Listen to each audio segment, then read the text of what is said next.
Bonjour à tous, je m'appelle Alain Mercier, je suis médecin généraliste et directeur du département de Bobigny, Paris 13. Je déclare que je n'ai aucun lien d'intérêt concernant cette présentation, en dehors des liens, mais pas d'intérêt qui me lie à la modératrice principale de cette session. C'est élégant.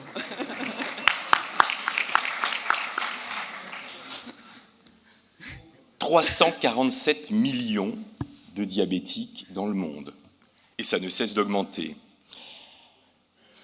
Chez eux, comme dans la population générale, 5 à 10% attraperont la grippe chaque année. Et il est connu que les complications sont plus nombreuses, plus prévalentes chez eux. On ne sait pas trop pourquoi. Le mécanisme de cette susceptibilité est inconnu. Il y a un certain nombre d'hypothèses, 10 immunitaires, etc., mais aucune certitude. De ce fait, il semble totalement logique, et c'est une constatation transversale, de recommander la vaccination chez ces patients. Et c'est ce que la plupart d'entre nous font, comme des bons petits soldats de l'assurance maladie, qui les incitent et qui les fait venir chez nous avec leurs petits papiers. Il y a un certain nombre de problèmes qui se posent à cette attitude.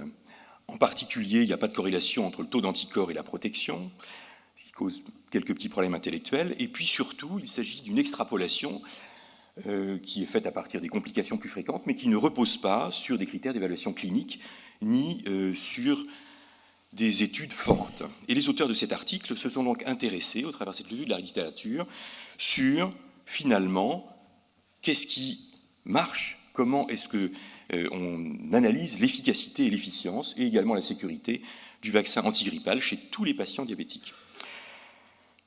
Pour cela, ils ont réuni, avec un certain nombre de critères, les études qui avaient été faites chez les patients diabétiques, aussi bien de type 1 que de type 2. Les témoins pouvaient être des patients ayant reçu un vaccin placebo ou des non-vaccinés. Il s'agissait aussi bien d'essais randomisés que d'études observationnelles. Naturellement, les biais étaient évalués. L'efficacité était mesurée sur la mortalité, bien sûr, mais d'autres événements cliniques, comme les hospitalisations toutes causes, l'hospitalisation pour grippe ou pneumonie, l'admission en réanimation ou pour insuffisance respiratoire. Et l'efficacité du vaccin était mesurée par un score de 1 moins le risque relatif comparé des groupes vaccins et placebo, donc ce qui donnait un score en pourcentage d'efficacité. Et naturellement, l'effet de la vaccination était mesuré également en fonction de la saison vaccinale. Donc ils ont retrouvé au départ 1853 études, 60 après exclusion de critères classiques, les doublons, etc., et 6 études de cohorte et 5 études cas témoins et aucun essai randomisé. Tous ces essais compilaient les résultats de 170 924 patients diabétiques. Seulement 6 études avaient été faites chez les patients de plus de 65 ans, aucune chez les enfants ou les adolescents. Dans une étude seulement, il était question du type de diabète, du contrôle de glycémie et du nombre d'années avec la maladie. Plus intéressant encore, le type de vaccin n'était pas connu dans la totalité de ces études, avec ou sans adjuvant en particulier. Dans 5 études, il y avait des conflits d'intérêts majeurs. Le résultat principal que mettent en valeur les auteurs, c'est qu'il n'y a aucun effet mesurable sur la mortalité avec les données disponibles. Il existe un effet sur l'hospitalisation de 58%.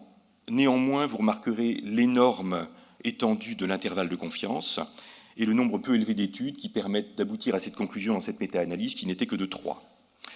Il existe également le même type d'effet sur l'hospitalisation avec la même remarque sur l'échelle de l'intervalle de confiance qui n'a pu être tirée que sur une seule étude. Donc nous sommes avec des résultats de niveau de preuve extrêmement bas, entachés de biais, avec également un doute sur la façon dont ont été colligés les cas des patients hors ou en saison vaccinale. Dans aucune étude, il n'y a eu de confirmation biologique de grippe. Bon, on fait quoi ? On fait quoi quand on reçoit ça et quand on met son affiche dans sa salle d'attente ? Bon, oui, c'est recommandé par l'assurance maladie et par le Haut Comité de santé publique, mais il n'y a pas de preuve. Et ces résultats sur le diabète nous permettent aussi d'extrapoler, de nous poser le même genre de questions sur qu'est-ce qu'on fait pour les autres maladies chroniques finalement, parce que voilà, le niveau de preuve ne doit pas être beaucoup plus important chez les insuffisants cardiaques ou les hypertendus, ou les asthmatiques. Il y a 10 millions de personnes qui sont invitées chaque année à faire le vaccin grippal par l'assurance maladie. En gros, il y en a 5 millions qui sont vaccinés à 6,25 € le coût. La couverture est parfois modeste, on sait ce qu'on sait sur le taux de réponse des anticorps. Tout cela génère des coûts. On ne sait pas trop le résultat. Alors ça génère des coûts, mais on sait aussi que ça génère un certain nombre de profits. Ça, c'est une certitude. 220 millions de doses pour seulement Sanofi pour l'année 2015. Je vous laisse faire le calcul. Et tout ça nous laisse pantois. Vous faites quoi, vous? Vous faites quoi avec ces résultats et vos patients? Je vous remercie de votre attention.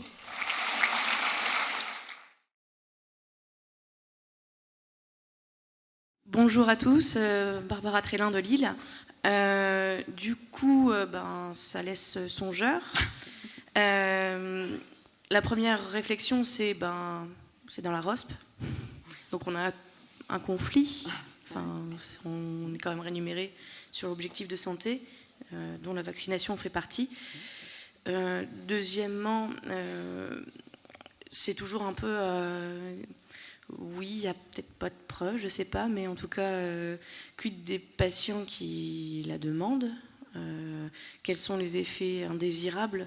Est-ce que la balance bénéfice-risque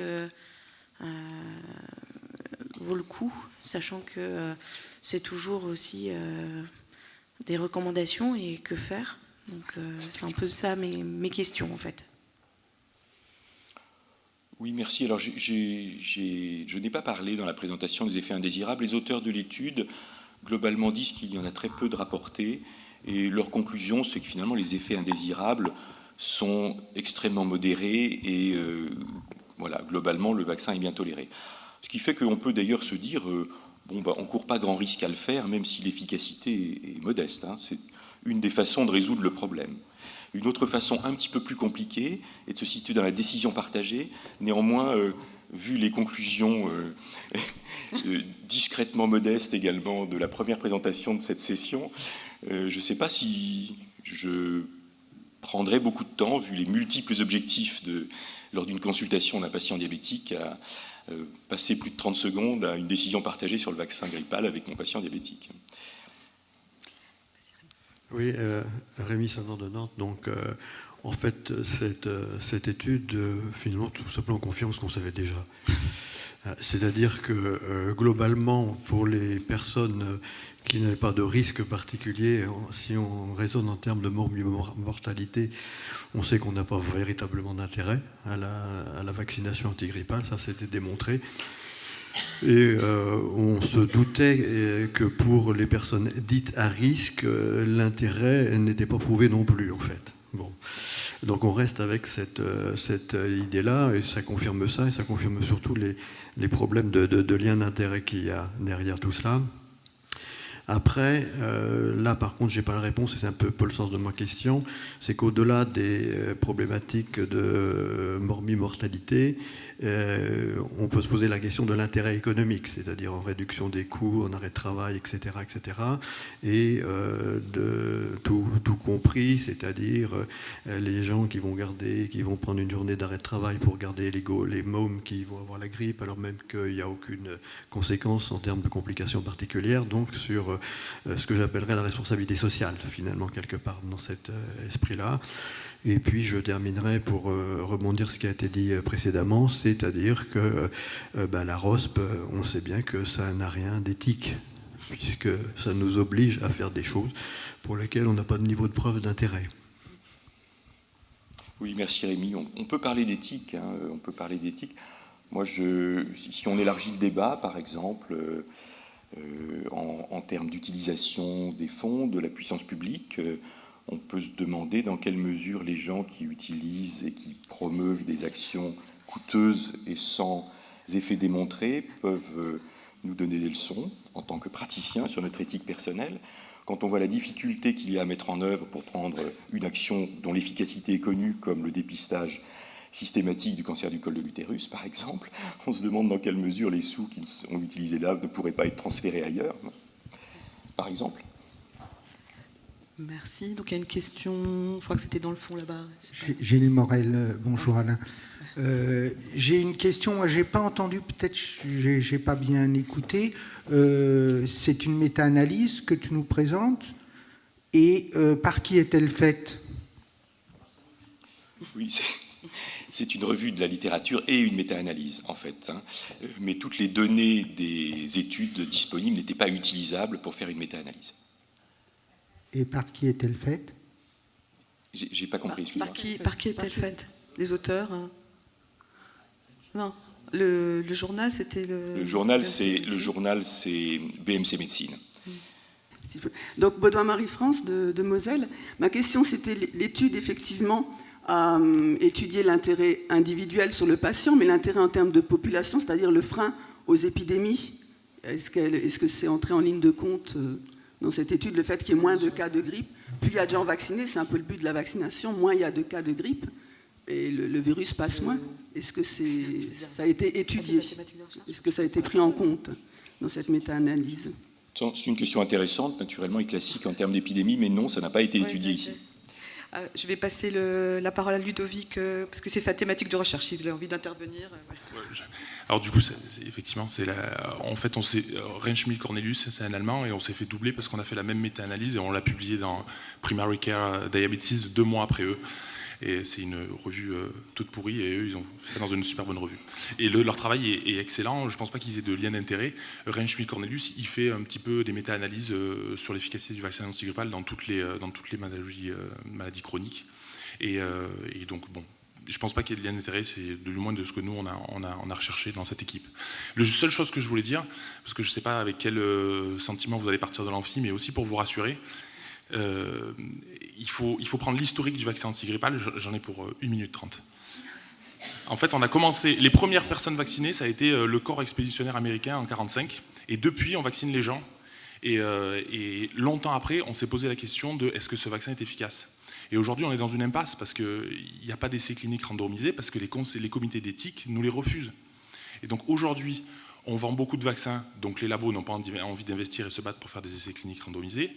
La sécurité sociale a quand même du mal à dire bon, on arrête d'indiquer la vaccination parce qu'on a l'impression que ça marche, parce que les données observationnelles donnent l'impression que ça marche. Donc on est dans une impasse qui est difficile à résoudre. Donc je renvoie la faute à personne. Le seul souci, c'est que toutes les études présentées, là, c'était des études observationnelles et que, intrinsèquement, les gens qui font l'effort de se vacciner sont habituellement en meilleure santé. Et donc, du coup, le gros biais de toutes ces études, qui montrent quand même une efficacité, c'est que quand on fait une étude a posteriori, les gens qui se sont vaccinés, comme ils sont a priori en meilleure santé, plus observants, ils sont moins malades. Et donc, c'est pour ça qu'on mesure artificiellement une efficacité vaccinale, alors que probablement, elle est plus faible. Et la seule chose que je voulais rajouter, c'est qu'au-delà de 65 ans, il y a la double indication liée au diabète et à l'âge. Et chez les plus de 65 ans, il y a quand même des essais cliniques randomisés qui montrent que la vaccination antigrippale est efficace, quoi. Donc cette méta-analyse, elle est intéressante pour les diabétiques de moins de 65 ans, qui représentent quand même la moitié des populations diabétiques, pour laquelle, effectivement, il faut se poser une question. Mais au-delà de 65 ans, sincèrement, continuez à vacciner les gens. Merci beaucoup, Alain.